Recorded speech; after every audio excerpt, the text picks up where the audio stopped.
আজকে যে সেনা কর্মকর্তাদের বিরুদ্ধে ওয়ারেন্ট ইস্যু হলো, তাদের নাম তালিকা আসলো, এই তালিকা বাড়তে বাড়তে বাড়তে বাড়তে আর এই তালিকা হাঁটতে হাঁটতে হাঁটতে হাঁটতে ওয়াকার পর্যন্ত যে পৌঁছাবে না, এর কি কোনো গ্যারান্টি আছে? যতই তেল মারুক তাবেদারি করুক, জামাত বিএনপি আর ইউনূসকে চিনতে সময় লাগবে। কারণ আমি চিনছি, আমি জানি যে তারা কি জিনিস, আমি দেখেছি।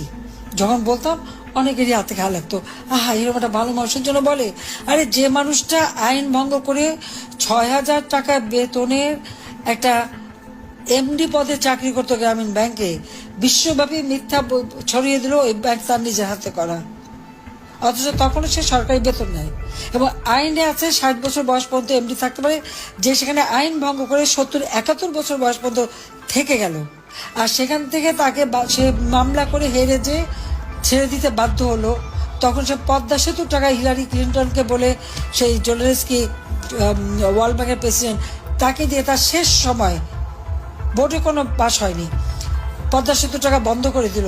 বাংলাদেশের মানুষের আর্থসামাজিক উন্নয়নে যে শুধু আজকে অবদান রেখে যাচ্ছে, সেটা যা বন্ধ করতে পারে, দেশের মানুষকে বঞ্চিত করতে পারে, সে কী ধরনের মানুষ হয় সেটা নিশ্চয়ই মানুষের চেনা উচিত ছিল, জানা উচিত ছিল।